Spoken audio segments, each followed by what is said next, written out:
8 years ago, we were introduced to the shulker, and for 8 years, their actions have been entirely misinterpreted and misunderstood. Today, we change that.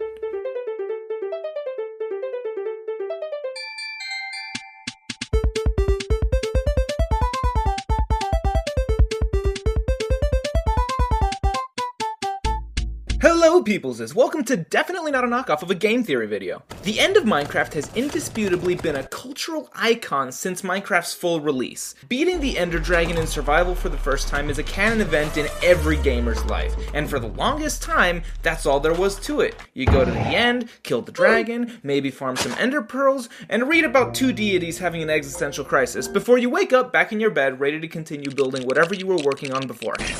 However, with the release of 1.9, the combat update, the end got a whole lot more interesting. More floating islands, strange plants, buildings that look like an engineer's worst nightmare, and, most importantly, new inhabitants. Deep in the desolate End Islands, living quiet lives in the comfort of long-abandoned cities, you can find the shulker, a, officially, aggressive mob that'll defend their home from any intruder. Shulkers are one of quite a few mobs that only spawn naturally in a structure when the world is generated, like piglin brutes. Once you've cleared out an end city of them, they're never coming back. Since they have no natural predators, that's usually not a problem. However, like the ivory from an elephant's tusk, they too grow an extremely desirable substance that can only be harvested by sentencing them to death: their shells. These shells allow you to expand your inventory significantly, making them extremely desirable to all players. This, unfortunately, leads to them constantly being poached and, in many multiplayer servers, impossible to find without traveling millions of blocks in the end. The player usually can't do anything about this, since they're also not breedable like your typical cows or pigs, but our benevolent overlords at Mojang saw the shulker's plea and answered accordingly. In 1.17, shulkers were given the ability to duplicate their numbers, a chance to fight back against what at the time seemed like inevitable extinction in every Minecraft world. Now, whenever a shulker hits another shulker with their projectiles, they have a chance of creating a brand new shulker, officially retconning their attacks into a form of hermaphroditic sexual reproduction.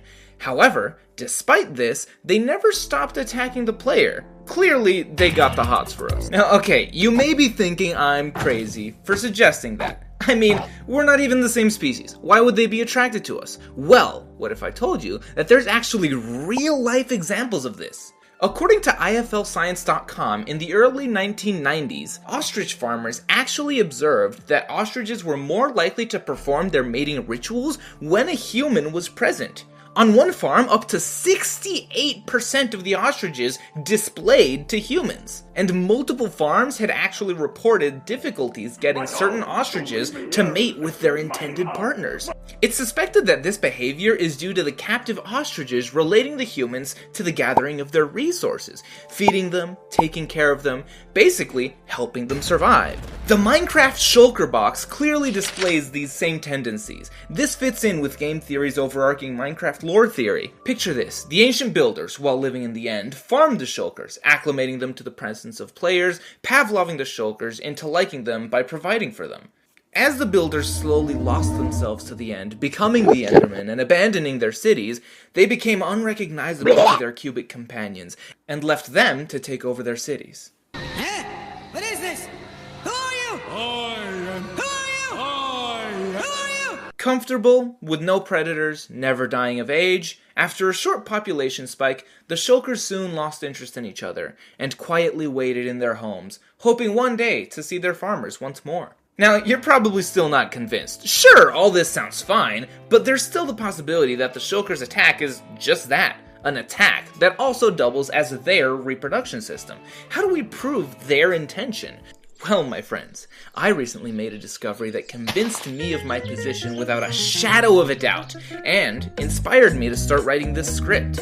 Some of you may know that I make resource packs, the largest of which adds variations to mobs and animals in the game. The other day, I started working on shulker variants. Fun fact, did you know that the original concept of the shulker was that it'd adopt the texture of whatever block it was attached to? Yeah, well, I added that back in, to a certain extent.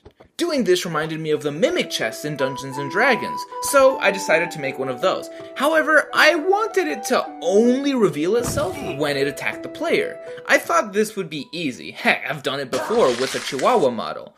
I just had to use its is aggressive or anger time tags to change the animation of the shulker when it's aggressive towards the player. But no matter what I tried, it wouldn't work, and after hours of testing, I realized. In the code of Minecraft, the shulker is never aggressive or angry at the player. The anger/aggression tags still exist, as I was able to print them to the console in real time, but even when they attack the player, they're not angry. Clearly, the only sane conclusion is that Mojang added them with the explicit intent that whenever they see the player, they're not angry, they're horny. But hey, that's just a theory. For legal reasons, not a game theory. Thanks for watching.